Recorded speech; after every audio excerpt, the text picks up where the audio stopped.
After my sister's funeral, Dad tossed a wooden box into the river and walked away when I heard a faint sound from inside. I whispered, "Please be empty." What I found when I opened it made my heart stop. Rain carved the river into shattered mirrors the day we buried my sister Isabelle. I was still clutching the folded program when I saw my father, Warren Holloway, a man who'd spent his entire life buffing our family name until it gleamed like a championship trophy, step off the gravel path and move toward the dark, churning water. In his hands rested a small wooden box wrapped in white linen, held like a secret too dangerous to speak. Mom, Colette, stood several feet back, eyes vacant, lips pressed into a thin line that no longer belonged to a woman who'd once been a mother. Dad didn't glance my way. He simply set the box down at the water's edge and let the current claim it. I froze. Then the wind changed direction, and from inside that box came a sound, thin, fragile, utterly impossible. A whimper. I ran. My heels sank into the mud. My breath caught and shattered in my throat. "Please be empty," I whispered, dragging the box from the reeds with trembling hands. The lid was nailed shut. I wedged my car key beneath the seam and pried desperately. When it finally opened, my entire world cracked open with it. I'm Valeria Holloway. In our town of Greymorn, people used to say the Holloways didn't shed tears. We issued statements. We wrote substantial checks. We hosted charity galas for causes that wouldn't tarnish our reputation. My father built Holloway and Associates, a real estate empire that transformed him into the kind of man who could whisper and still command an entire boardroom's attention. He taught me 3 ironclad rules: protect the family, protect the name, and protect the silence that safeguards both. Isabelle never fit inside those rules. She was sunlight in a house built of glass and sharp angles, golden hair, watercolor eyes, and acrylic paint permanently staining her jeans no matter how many upscale dry cleaners Mom suggested. When she brought Caleb Wright home, a carpenter with sawdust under his fingernails and a laugh that bent our rigid dining room into something almost human, Dad's smile turned surgical. "Ambition?" he asked over prime rib and calculated conversation. "Happiness," Isabelle answered. "I'm choosing happiness." "She means him," Dad said to me later in the kitchen, as if Isabelle were a spreadsheet flagged in red. "Happiness doesn't keep roofs overhead." "It can," I said quietly, "if you allow it." He didn't. He tightened his grip. Curfews, restrictions, surveillance disguised as parental concern. Mom fluttered between them, straightening napkins, swallowing apologies that never found their way into the air. The day Isabelle told me she was pregnant, she shook so violently I wrapped her in the chenille throw from my couch and made hot chocolate like we were children again. "Caleb's looking for a second job," she said. "We'll figure it out. The baby kicked yesterday." I swear it felt like he was saying my name. I touched her belly and felt something like a miracle pulse beneath my fingertips. And I knew, the way you sense an approaching storm, that this would tear our house down to its foundation. It did. In hushed arguments, in slammed doors, in Dad's voice, calm and clinical, explaining options that drained all color from Isabelle's face. She ran. Then came the hospital call. Complications. Isabelle gone. The funeral script arrived in my inbox 2 hours after the hospital pronounced her dead. A press release dressed up with lilies. And after we said goodbye, Dad walked to the river carrying a box. I wrenched the lid free with shaking hands. Inside lay a newborn wrapped in white cotton, lips tinged bluish, releasing a soft whimper that caught in the air like a delicate thread. A hospital bracelet circled his tiny ankle. Baby boy Wright. "Jesus," I breathed. "Isabelle." The world narrowed to a pinpoint. My hands moved before my mind could catch up. I stripped off my wool scarf, swaddled him tighter, shoved the box aside with my knee. Hey, I whispered, pressing him against my chest. He was warm, but not warm enough. His breath fluttered like something deciding whether to stay or go. "Valeria." Dad's voice now, just gravel and a rusted hinge. "Give him to me." I spun around, heart hammering. "You threw him in the river." He blinked. "You don't understand." "Try me." He looked past me toward the water, the current tugging at reeds like anxious fingers. "The paperwork was complicated. The timing. Your sister's choices created." "A child," I snapped. "A human being." Mom's whisper sliced through the air. "Warren, please." He didn't move. We can fix this, Valeria. Fix. I clutched the baby closer. He's not a stain. Sirens lived in my blood after that.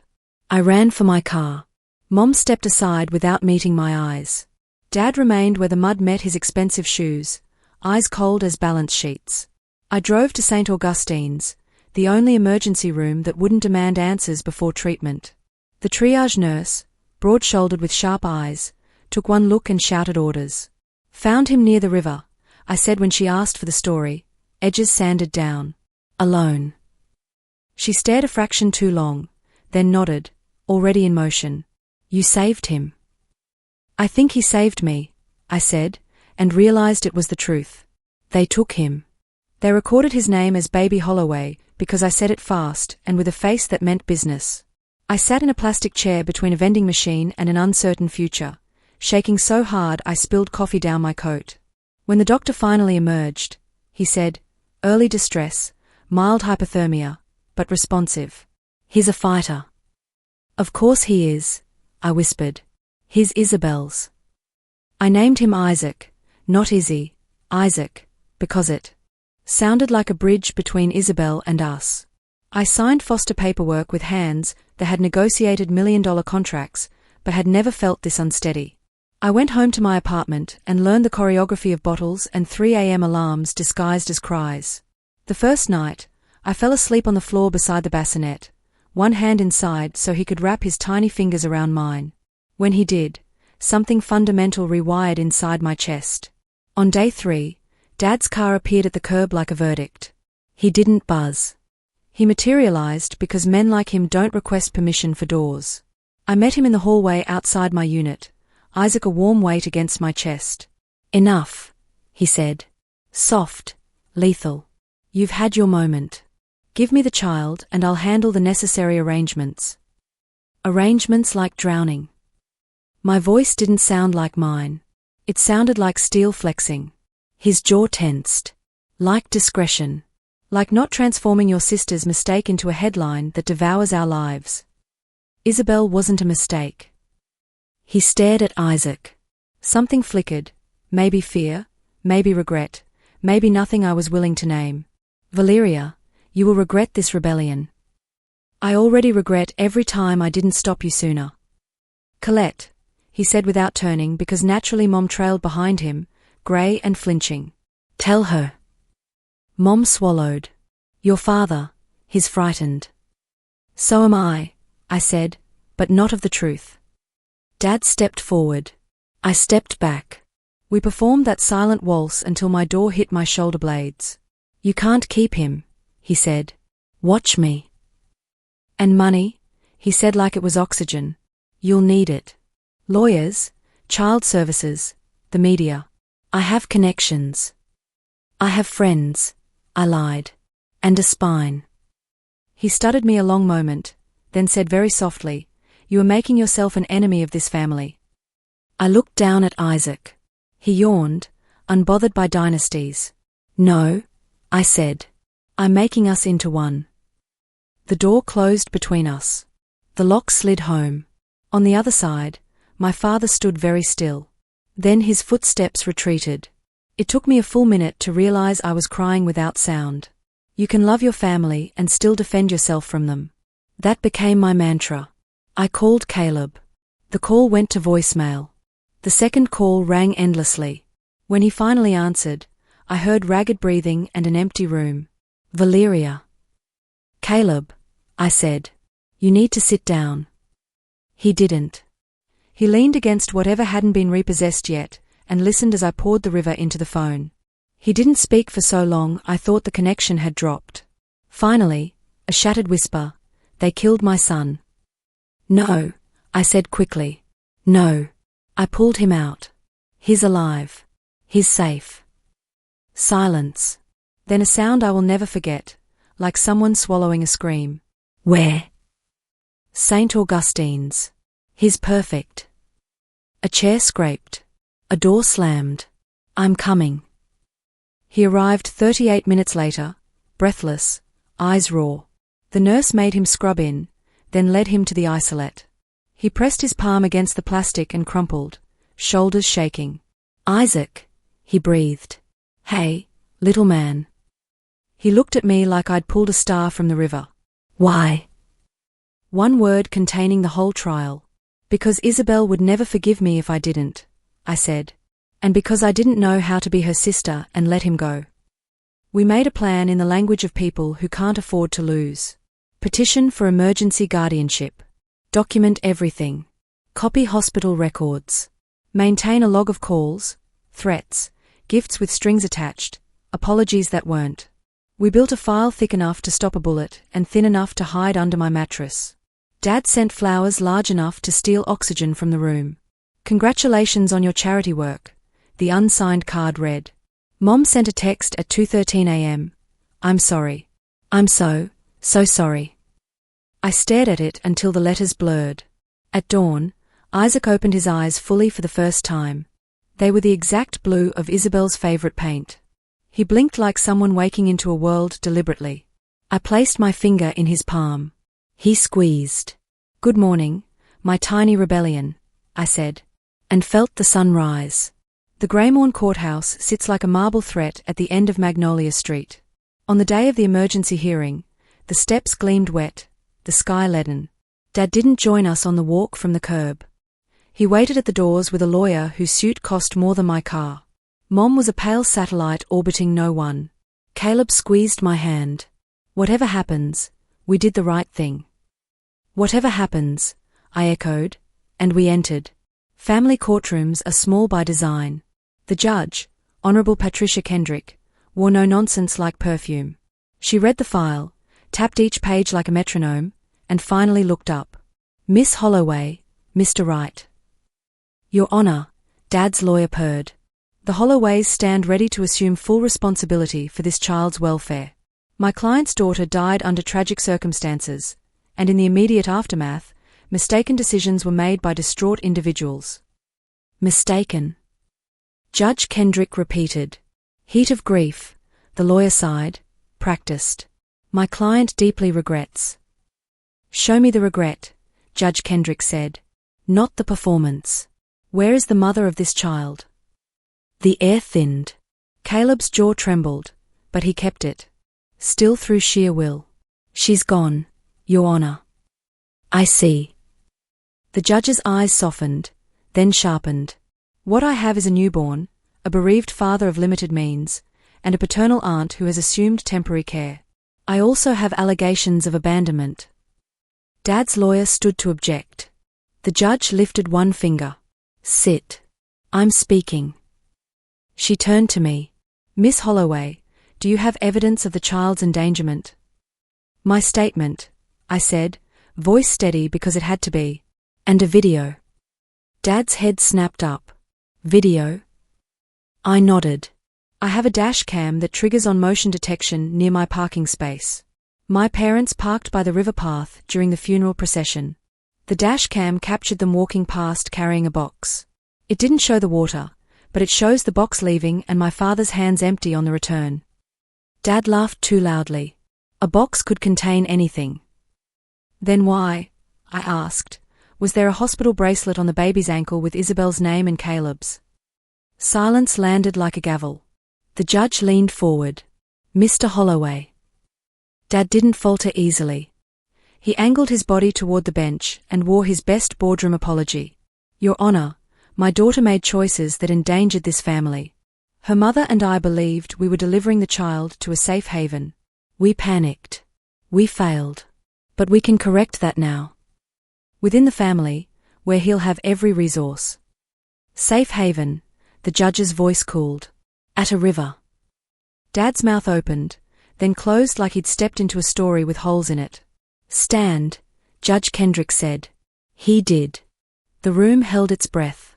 "I'm not a woman you can sell narratives to, Mr. Holloway. I'm a woman who counts facts. Here are mine. A newborn was found in a box in a river. The child's aunt risked her safety to retrieve him. The biological father came forward. The grandparents' actions are in question. The best interest of the child is my only client." She turned to Caleb.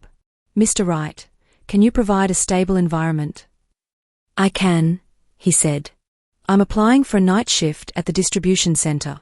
My aunt, she's a retired nurse, has offered daytime care. I'll take parenting classes. I'll take anything. Please. He's my son. And you, Miss Holloway? I will support them, I said. Financially, logistically, every way possible. We can function as a family if the court allows. Judge Kendrick steepled her fingers. And the grandparents? I looked at Dad. He looked at me like I'd left our name out in the rain. Then, shockingly, Mom spoke. Your Honor, she whispered, voice barely there. We were wrong. She looked at me, then Caleb, then the empty space in the room where Isabelle should have been. We were so afraid of losing face that we lost our daughter. I won't lose our grandson. Dad stared at her like she was a stranger. Colette? No, she said. The gentlest word she'd ever made into a wall. The judge nodded slowly. Here is my ruling. The gavel's shadow fell before the wood did. Emergency legal and physical custody is granted jointly to Mr. Wright and Miss Valeria Holloway pending full review. Supervised visitation to the grandparents contingent on compliance with court-appointed counseling. An investigator will visit all homes within 72 hours. Next hearing in 30 days. Dad's lawyer started 4 sentences and finished none. The gavel landed. The room exhaled. Caleb covered his face with both hands and made a sound like relief learning to walk. I sat very straight because if I moved, I would come apart. Dad didn't look at me on his way out. Mom did. She mouthed, "Thank you." Then, almost silently, "I'm sorry." Outside, the sky broke open and rain fell bright and clean. We ran through it laughing like fools, like survivors, like maybe we'd finally chosen the right storm to stand in. 3 nights later, I went back to the river alone. I needed to see where the world had pivoted. The current murmured the way it had on the funeral day, as if it didn't keep secrets so much as grind them into sand. Dad was already there. He didn't turn when I stopped beside him. You were always the troublesome one, he said, not unkindly. I should have known it would be you. It had to be someone, I said. I just got there first. He breathed in, breathed out, demolished. I was raised by a man who thought reputation was God, Dad said. I sacrificed everything to that altar. You think I don't wake up hearing Isabelle's voice? You think I don't see that box when I close my eyes? I swallowed. Then why? Because power is a corridor with doors that lock behind you, he said.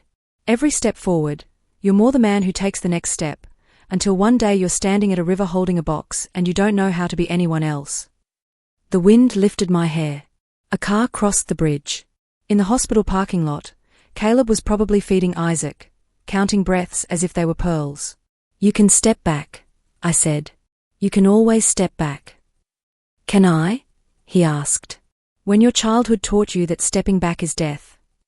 He finally looked at me. He looked smaller. You humiliated me in that courtroom. I saved your grandson. I paused. And maybe what's left of you. He laughed then, a broken thing. You won, Valeria. No, I said. Isaac did. We stood a while longer, listening to the water write and rewrite the same sentence. When I left, Dad didn't follow. The next morning, the counseling office called him 3 times. On the 4th, he answered. We moved slow and steady. Caleb took the night shift at the distribution center. I took mornings with Isaac, relearning how to be a person fueled by 2-hour naps and the smell of baby shampoo. Mom came to our apartment with bags of groceries and apologies she couldn't form. She learned to swaddle with the focus of someone rewiring a satellite. On her second visit, she brought a canvas from Isabelle's room, unfinished, full of light. He should grow up with her colors, she said, voice shaking. Dad showed up once, hands empty. He stood in the doorway like a man asking a house permission to be forgiven. Isaac was asleep in his bassinet. Dad stared at him a long time. Then he cleared his throat. I set up a scholarship in Isabelle's name for girls who want to study art and don't have fathers who can bear it. He swallowed. If you'll let me, I'd like to set one up for boys with last names that don't open doors. Caleb nodded, jaw tight. It's a start. Dad nodded back. I will do the rest of the steps without being asked. He left a check on the counter. I didn't touch it for 2 days. Then I deposited it into a separate account labeled Rivers Change Course. I made him sign an agreement that the funds were irrevocable and public. He didn't argue once. On Sundays, we took Isaac to the park. He slept through the birds. He squinted at the sky like it was a puzzle to solve. Caleb told him stories about engines and promises. I told him stories about his mother, how she once painted the sunrise onto our bathroom mirror because the world needed more mornings. At night, when the apartment was quiet, I wrote. Not press releases, not statements. A letter to Isabelle. The letter began, "We nearly lost him. We nearly lost us. But I think, if you can believe it, from wherever you are, we are learning how to breathe." On the first clear day of spring, we brought Isaac to the river. Caleb carried him. I carried flowers. Mom came too, quiet and fragile and stubborn. Dad arrived late, hands open. We stood where the reeds bow. I placed the flowers on the water. They spun, then drifted like something letting go. "Hi, Isabelle," I said, because some stories you tell out loud. He's everything. Caleb kissed Isaac's head. "You'd be proud." Mom closed her eyes. Dad opened his and didn't look away. He stepped closer, just enough, and said soft so the river wouldn't steal it, "I'm sorry, Isabelle." Then to Isaac, "I will spend the rest of my life deserving the chance to know you." Isaac stretched, a tiny fist unfurling. The wind shifted. Somewhere, a dog barked like laughter. We stood together. Not perfect, not clean, not healed, but healing. Families aren't marble. They're soft tissue. They scar. They knit. I looked at the water and remembered the box. I looked at my nephew and saw a boy who would never be put in one. And when we left, the river kept moving as it always does. But I swear it sounded like it was singing. 6 months later, Isaac smiled for the first time. Not at a toy, not at a mobile, at Caleb's face while he changed a diaper at 3 in the morning. Caleb called me crying. He smiled, Val. He smiled at me. "Of course he did," I said. "You're his dad." The custody hearing made it permanent. Judge Kendrick looked at our file, photos of Isaac at the park, documentation of Dad's counseling attendance, letters from neighbors, Caleb's spotless work record, and nodded. "This is what redemption looks like," she said. "Granted." We celebrated with takeout Chinese food and a cake from the grocery store. Mom brought champagne she didn't drink. Dad brought a teddy bear that probably cost more than the cake but held it awkwardly, like he was learning a new language. Isaac, oblivious to the legal victory that secured his future, gummed a spring roll and laughed. I started therapy myself. Learned that saving someone doesn't erase your own wounds. Learned that anger and love can exist in the same breath. Learned that sometimes the bravest thing you can do is admit you're still learning. Caleb proposed on a Tuesday. No fanfare, no grand gesture, just him and me and Isaac in our tiny living room, pasta sauce on the stove. "We are already a family," he said. "But I want to make it official. All of us." I said yes. We got married at the courthouse with Judge Kendrick presiding, because some circles close perfectly. Isaac served as ring bearer, which meant Caleb carried him while I carried the rings. Dad walked me down the aisle, all 15 feet of it. When he placed my hand in Caleb's, he whispered, "Thank you for teaching me how to be better." "Thank you for learning," I whispered back. The river still flows through Greymorn.